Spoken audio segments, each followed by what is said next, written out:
Yes. I'm Robin Gully. I'm John Justin. We are here to give you your council recap. It was a relatively short and sweet meeting. Yes. Yeah. Actually, 3 meetings. Yeah, that's true. We do many things. We started out with the EDA work session, the Economic Development Authority work session. But actually, we were in closed session most of the time, talking about the purchase of 1619 Oakdale Avenue. Yep. So you've just heard everything we can tell you. That's it. So now we're done with one of the 3 meetings. Yes. All right, good. The second meeting. Yep. Open council work session started out by having another discussion about the sign ordinance. We'd said earlier when we kind of did a placeholder that we were going to come back and revisit this, and so we're revisiting it. A lot of ideas out there, a lot of discussion to be had. I wouldn't say we came out with anything conclusive. So I'd assume that what we'll see another, this will come back from staff, taking in kind of the things that were said and giving us some alternatives. Staff did say that they had some recommendations. They've been looking for ideas from other cities about what their ordinances look like so that we can think about how we might be able to adjust ours. I think generally this was not consensus among the council, but generally we were in favor of loosening restrictions on signs.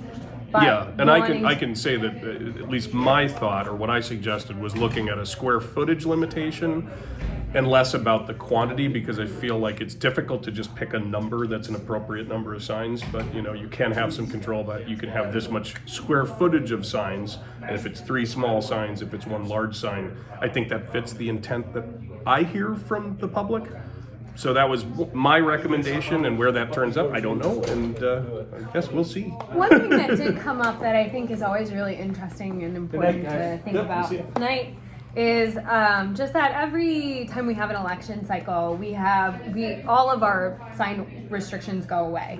Gone. Yeah, completely gone for 46 days before the primary to 10 days after the election. Yeah. So we have every couple of years, we really do see what it would look like for us to have no sign ordinances. And actually every year, because of school board elections. Yeah. So literally every year there's a period of time where you will have as many signs as people could possibly want, and by state statute, and I think for good reason, that's a time where it's a free-for-all. Makes it sound bad. It's not bad, but it really does, you have all that freedom in that time period, and you should. Yeah. It makes sense. Well, and so if you want to know what it might look like if we didn't have any restrictions on signs, think about what it's looked like when we had an election coming up. And for some people that's going to be comforting. For some people that's going to be alarming. Something else. If you have thoughts on this, I mean, we really have a lot of feelings about it, and we would love to hear from you. So please drop us emails or call or text or whatever, and let us know what you think.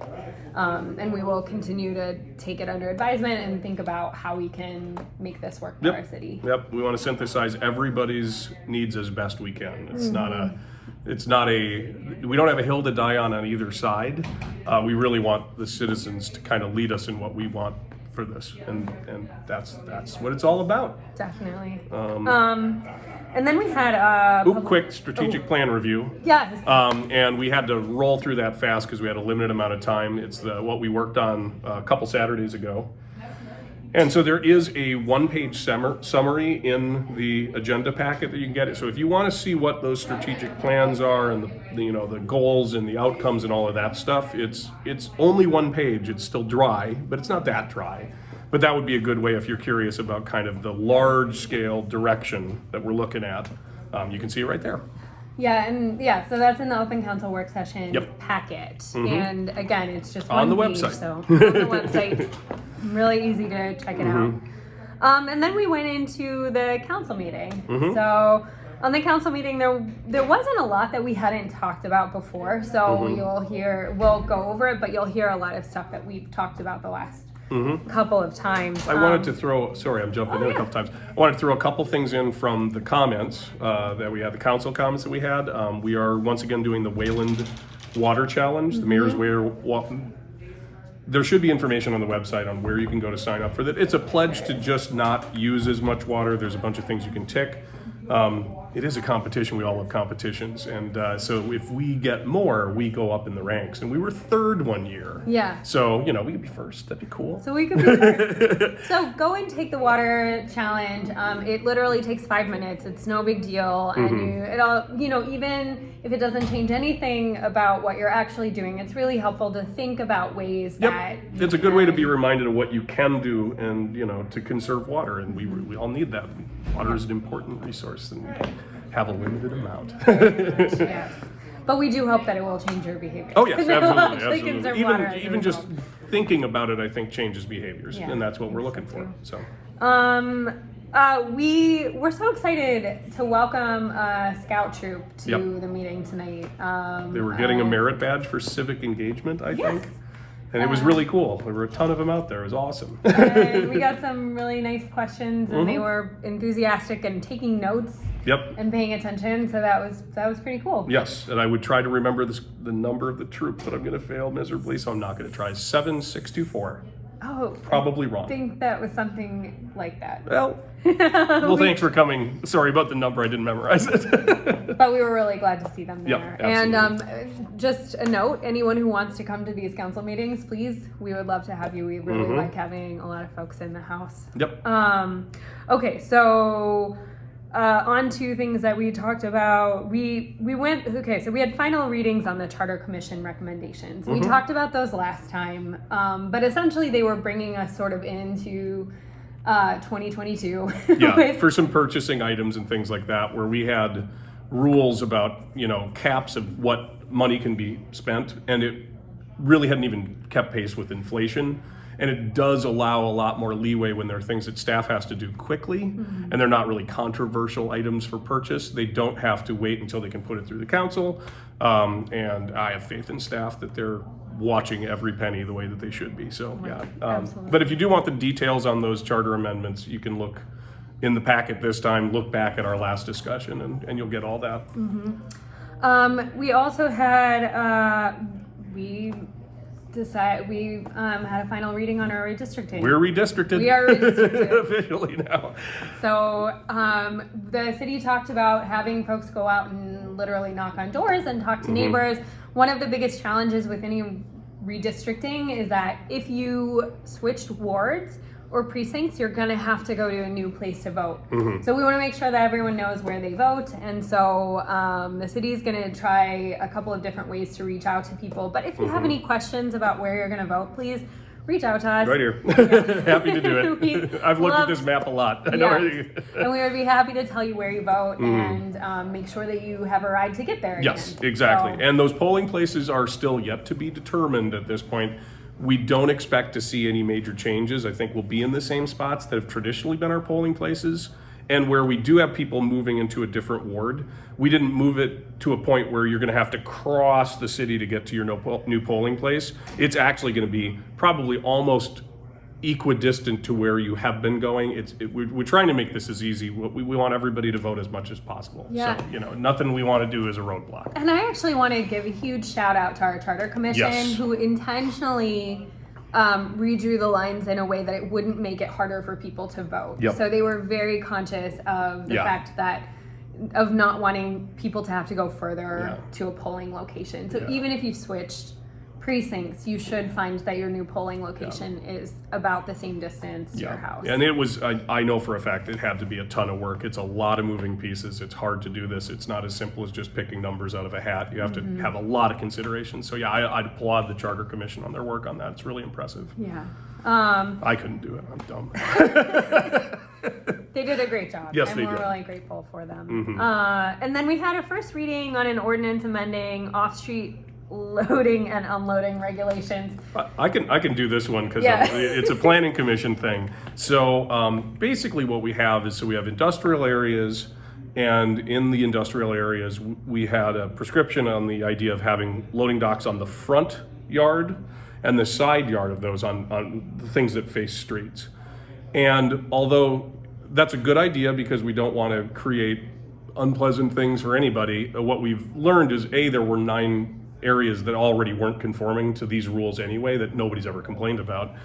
And the big intention of this, and it was cleaning up the wording, I think, as much, was not to put loading docks across from a residential area.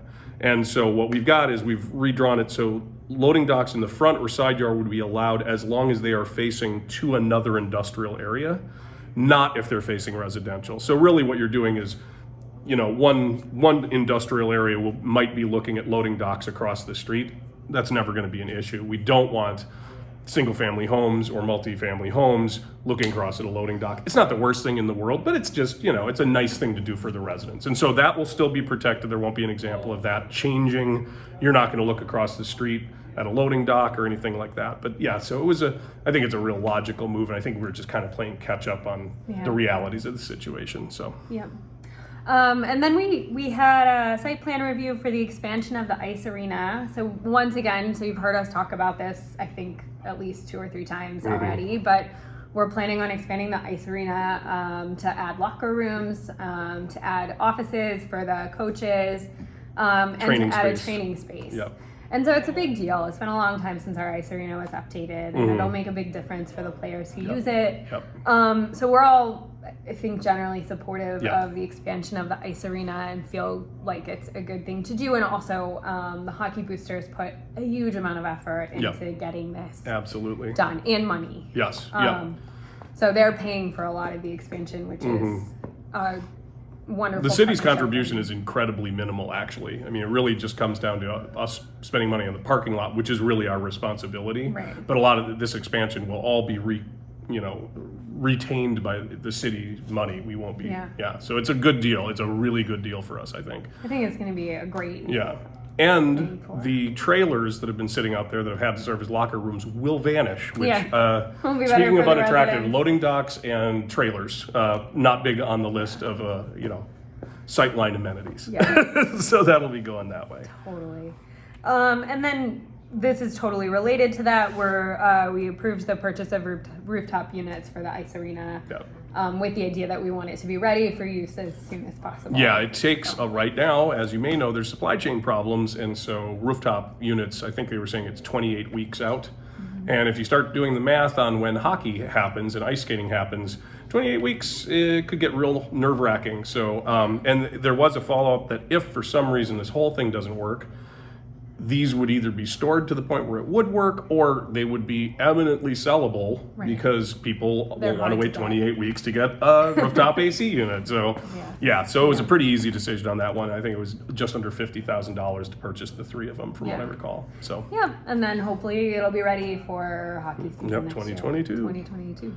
So one last thing that I wanted to mention in the consent agenda was that John, Justin, and Wendy Berry will be going to the League of Minnesota Cities conference in Duluth in June, which is great. Wendy, Councilmember Berry, has been representing West St. Paul on the board for the past year, right? I think, I don't remember when she got on. 2 years, we're not sure. Yeah. But we're so glad to have her there, and it'll be great. Yeah, and having the chance to not only network with other cities, which is really important because we all can help each other understand. We're all facing similar issues. You can get a lot from knowing how a city that we aren't living, we're facing something that we're trying to fix. We can go talk to Richfield, or we can talk to whoever and see what they did and how successful it was. That's huge. And then, just generally making those connections and learning from, communities are not, we all have our own things, but we're not that dissimilar on the day-to-day operation. And sometimes it's really nice to be able to reach out to somebody that you met at a conference and say, hey, remember me? How'd you do that thing? Because it seems like it's going okay. So that's one of the big goals, honestly. Oh my gosh, and we look to other cities all the time to see how they've navigated things. And they look to us sometimes. And they look to us, yes. We lead the way on a lot. We do, actually. We do, which is great. Yeah. All right. That's all we've got. That's it. Thanks so much, everybody. Thanks so much, everybody. Bye.